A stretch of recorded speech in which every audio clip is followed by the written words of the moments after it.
Audio is a very powerful thing. And that's why some people have tried to trademark various parts of audio. The very first audio segment that was ever trademarked in this country was in the 1970s. Anybody guess what it was? Ding. If you've been to conferences where they come into the room and kind of announce the start of the conference with a xylophone, if you play that, you'll get shot in the face, because that is actually a trademarked piece of audio. Lots of people have tried to trademark their audio and they've failed. Harley Davidson tried to trademark the sound of their motorcycles, which goes something like potato, potato, potato, potato, potato. Like, work with me on that. But sound is very important to brands. Sound is very important to brands. Southwest once had a trademark on ding, you are now free to move about the country. They lost that, some kind of negligence, I don't know. But there's only about 200 of them. But a lot of brands think about sound and about audio, even if they aren't trying to trademark a sound. I'm going to play a sound for you, and you tell me what you think it is and what it calls to mind.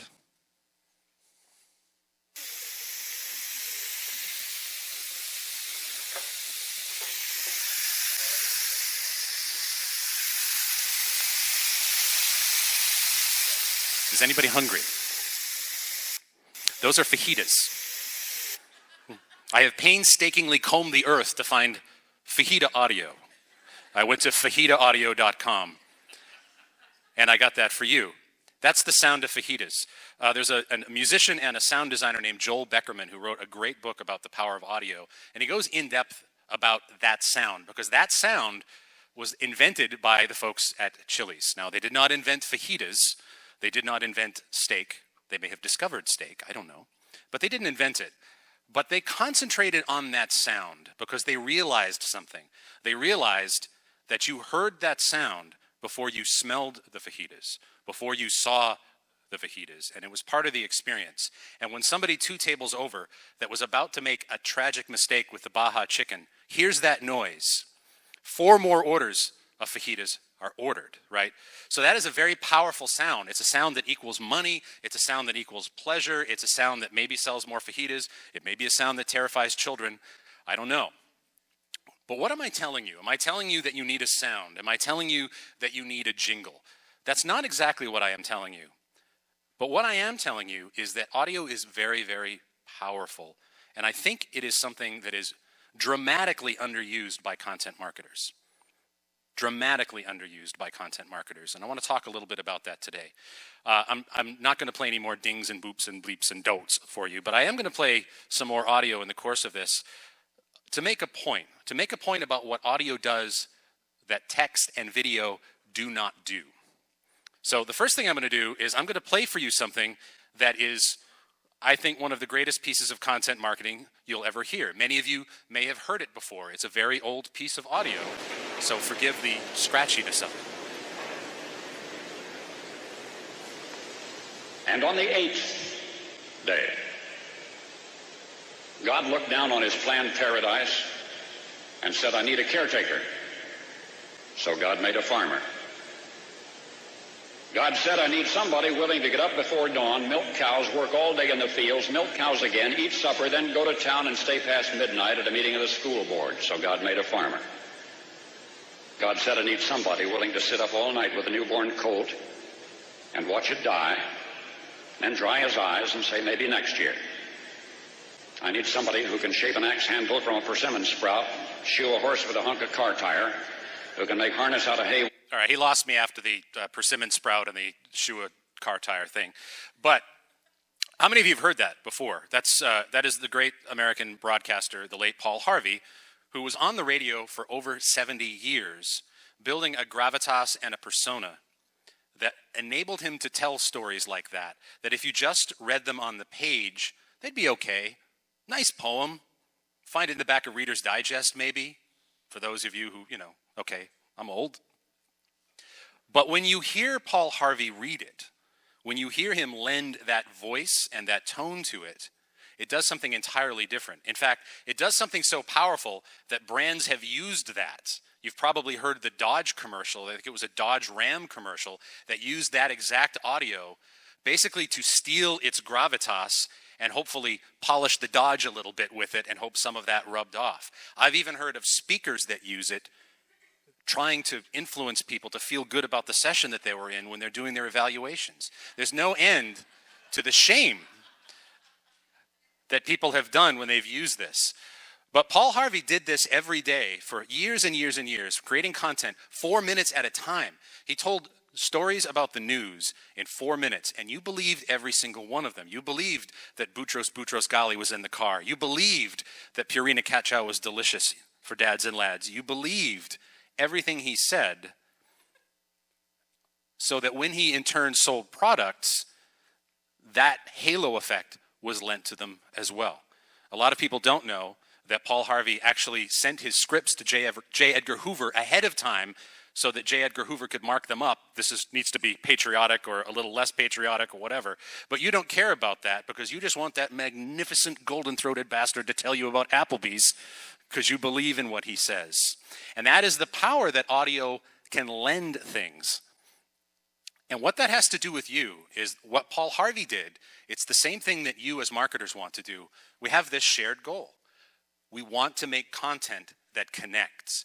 We don't want to just make content. We want to make content that connects, because content that connects lowers barriers, eliminates objections, makes people feel differently about the people behind the brand, and makes people more willing to consider that brand. We want to make content that connects. Ultimately, there's really only 3 kinds of content that we can create. We in this room can only really create 3 kinds of content. We have text. That's our articles, our blog posts, our white papers. White papers that I think in the year 2018 we can all agree are racist. We have video, and video is very compelling, and there are 40 or 50 sessions here on video. And that audio tells you that somebody got a text. And we have audio. And I will tell you this, there are a lot of sessions here at Content Marketing World. There are 2 on audio. This one and some terrible one. Don't go to that one. No, I'm kidding. There are only 2 sessions on audio. And I think in a lot of cases, that's because content marketers have kind of pigeonholed audio. When I say audio content, you might think podcasts. And maybe you have an opinion about podcasts. Maybe you think, we don't really need the dude in the microphone in his basement talking about our brand. But I'm not exactly talking about that. I'll say 2 things about that, though. Number one, podcasts are kind of big right now. They went from being sort of a net economic negative 4 years ago to being hundreds of millions of dollars and growing in terms of revenue. So people are listening to podcasts. But number 2, if we think about an audio strategy only as podcasts or even only as commercials, we're missing a big slice of what we as marketers could do to increase our power. Because ultimately what I think we do as content marketers, we focus way too much on content for the eyes, and we're not paying attention to content for the ears. Now, I'm going to give you a couple of reasons why content for the ears is very important. First, I'm going to give you the facts for people who need the data, who like to rationalize this sort of thing. The percentage of Americans who listen to online audio of any kind in this country, and this is from our Infinite Dial research, we've tracked this for years and years, even beyond 2000, about 2/3 of the country listen to some kind of digital audio in the last month. These are your people if you're digital marketers. That might be Pandora, might be Spotify, might be podcasts, who knows? But they're out there. They are consuming digital audio in all of its forms. In terms of podcasting, over a quarter of the country, that's about 73 million people, say they've listened to a podcast in the last month. That is a crap ton of people. So there are a lot of people listening to podcasts. Let's X the word podcast for a moment. Largely, those are people listening to spoken word audio. And what has happened over the last 5 years is the percentage of content that is spoken word audio that we consume is increasing. And that is a remarkable shift. It's not a shift in people, it's a shift in the share of ear of spoken word audio content in this country. This is from a syndicated research series we produce called Share of Ear, which is a single source measure of all audio, online and offline. And this is amongst podcast listeners. The percentages that you see are percentages of time spent listening to audio, not percentages of people. If you're a podcast listener in this country, you listen to a little over 5.5 hours of audio in an average day. That's a lot of audio. That's a lot of audio that we as marketers may not be participating in. And if you are a podcast listener, the plurality of that, a third, that's pink slice of the donut there, is in fact to podcasts. 25% is to AM/FM radio. Those two numbers were flipped just 3 years ago. Just flipped. That's a significant change in human behavior. When we started tracking share of ear, a little over 80% of the time we spent listening to audio was spent listening to music. That's now down to 77%. This is a significant, massive sample quarterly research project. So a difference like that is a significant difference. We are shifting the amount of time we are spending listening to spoken word audio. So the people are growing. The time we're spending with it are growing. And I'll share with you one graph, because this one kind of blew my mind. This is from a research project I did for the Audio Publishers Association. If you've ever listened to an audiobook, and 44% of humans have, probably more of you, because you're evolved humans, I can tell. If you look at the fourth item here, we asked people between reading a book and listening to an audiobook, which one do you choose most often when you are, in the fourth item, you want to get through a book quickly. I am very rarely surprised by data because, frankly, in my business, I know everything. But this piece of data surprised the crap out of me. I can read a business book in 90 minutes, maybe 2 hours. I'm a fast reader. It takes me 12 hours to listen to it on an audiobook. I would think that would be agonizing. But we actually talked to people in qualitative research after this, and we found out what's behind this. If someone has to get a book read in a week, they've only got limited periods of time where they can sit down and do nothing but read that book. But they can slot in audio everywhere throughout their day. They can slot it in taking a walk at lunch. They can slot it in their car. They can slot it in the bathroom. They can slot it anywhere. And so the perception is that because they can do that, they can actually consume more content. Maybe your content, perhaps, I might add.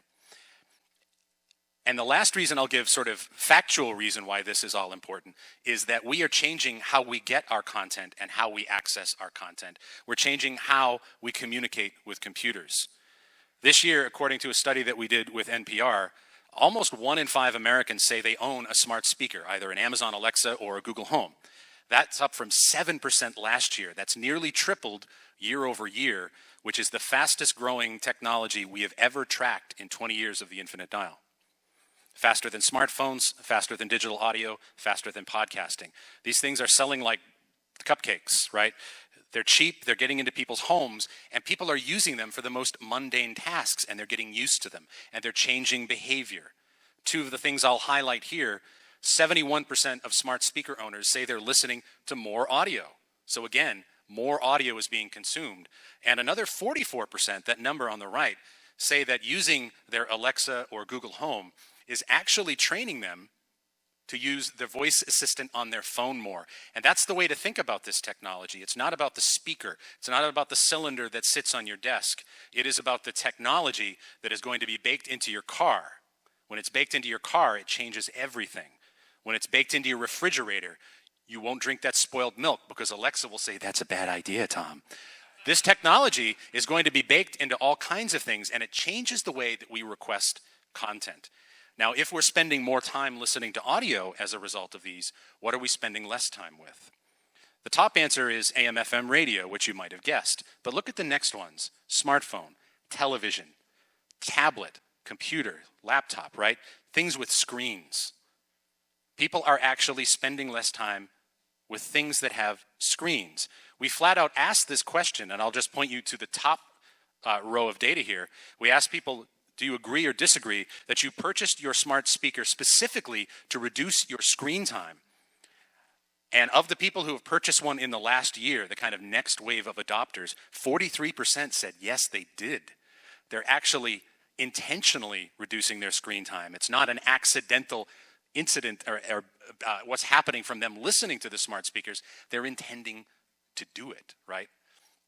And for everybody in here who represents a brand, for the people that own smart speakers, who follow brands on social media or in other platforms, 43% said they would be interested in skills from the companies that they follow.